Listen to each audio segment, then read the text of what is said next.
Hello Philippines! Hello world! That's your girl Marikita at tatalakayin nga natin ngayon ang buhay sa laot.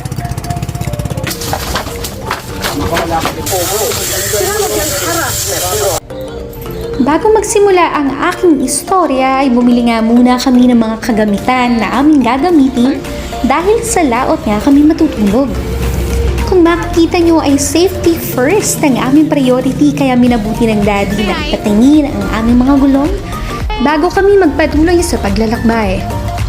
At dahil nga food is life ang atin nyo ay syempre hindi ko makakalimutang bumili ng aking mga babauming pagkain. Karating na nga kami sa aming destinasyon, ang Halayhayin, Pililla, Rizal. Makikita nyo rito ang mga kachismisan. Esta kaibigan ng aking mga magulang. Ayaw pala si Ma. Mistulan ngang kilala na ang mga magulang ko rito. Ano yan, Daddy? At masasabi kong tunay na masiyahin at mababait ang mga tao dito. Halos 4 na taon na rin ang nakalipas nung ako ay bumisita sa negosyo ng aking mga magulang. At tila ba nasasabik muli akong makita kung ano na nga ba ang kaganapan na nangyayari dito. Nagbuhat lang naman ako ng 20 kilos. Tutok ng isda.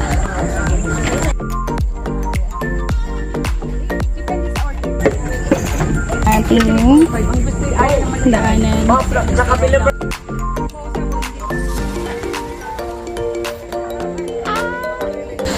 Ayan, kinukuhanan ka na. Extra. Parang hindi batang isla eh. Oh, malakas pa raw sa iyo. Disipain din yan.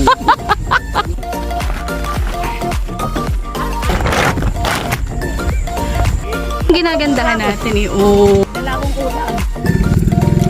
Ang sasarap ng pinuno. Walang nagsabing kalamansi. Unay ba yan? Hindi.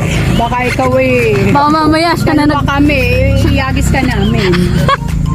Hindi ka pa lasing. Kung lasing ka, yan. Bida ka. Ang nanay ko ay laki sa Tilima Island, kaya naman ang puso ko ay malapit sa lawa. Nakakatuwang balikan ang mga dating alaala noong aming kabataan pa. Baka September rin, wala na rin ano yun. Wala na rin mga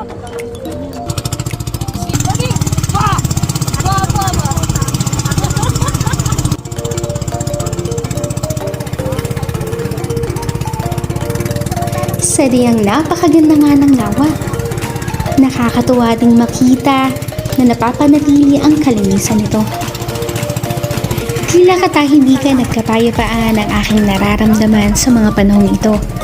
Sinamahan pa ng napakagandang paglubog ng araw. Hyper na naman nga ang ate Marikit nyo. At kanino pa nga ba ako magmamana kundi sa aking makulit na ama.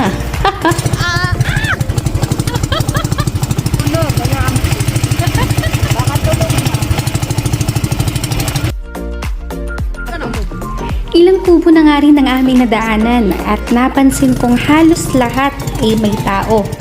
Sabi ng nanay ko ay katulad din daw namin silang doon matutulog. Kakaiba mga kapitbahay, malakot. mga friendship ko. Oh, friendship. Wala ko rin.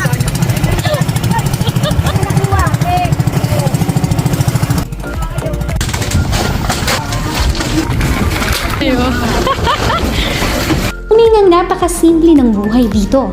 Ang bawat kubo ay kompleto rin sa kasangkapan, lalo na sa pagluluto. Ang nakikita nyo ay ang magkakalapit naming cage, baklad at fishpan. Madam, anong laman ng ating bag dyan? Ayan. May pagkain na ba tayo? Hindi mawawala. You wanna love me. Hello, kanino nga sa to ba? For simply being me. Nakawa pala si paring Eric ng pagkalasing.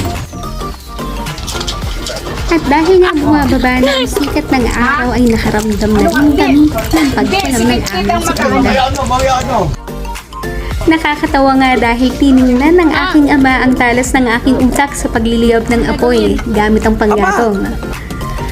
Ngunit sa huli nahirapan din sila sa kanilang nakikita at nilabas Siya mo muna na na meron naman sila. Ang reyna ng... ang cage. Yan ang tilapia. Reyna ng tilapia. Pinapahirapan mo ako mag-kiss-kiss na. Ako na, yung payment ko nun. Ano eh? Ang parikit la. Oh. Eh, nadala si ma'am, no? Natulog. Ayan, nakapagpalingas na tayo. At Magluluto na tayo ng ating gabihan. Matapos makapagpalingas ng apoy ay minabuti na nga namin magsaing ng kanin. Kung makikita nyo ay tuwang-tuwa na naman ang ating marikit nyo dahil kakain na siya. Dito nga ay nanghuli na rin sila ng islang buhay para aming ulamin. 3 tilapia at 3 malalaking ayungin ang nakikita nyong sumasayaw sa lambat. Unang medyo nasaktan po siya Boss, natuwa. Nakakita ng balon. So, Siyempre, huwag natin kakalimutan maghugas ng kamay. Galing sa laot. Siyempre, bawal maarte dito, boy. Ano mga nakuha doon? Akin na ulo mo. Ulo. po ng mga Ayan. Yung ganito yan. Ayan, eh, bago ng lutang yan.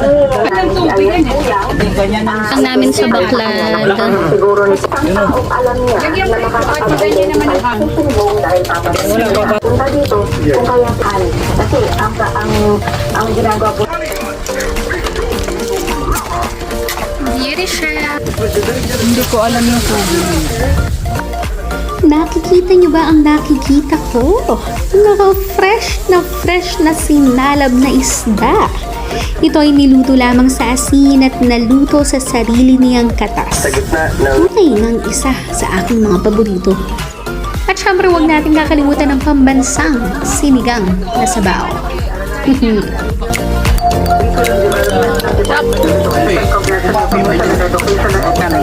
wala namang ibang karne.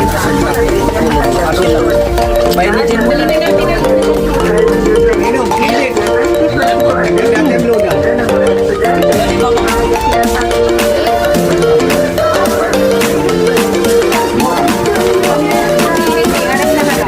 Natatakam na ba ang lahat? Dahil habang ine-edit ko ang video na ito ay nakakaramdam din ako ng gutom na tila ba ay parang gusto kong bumalik sa laot.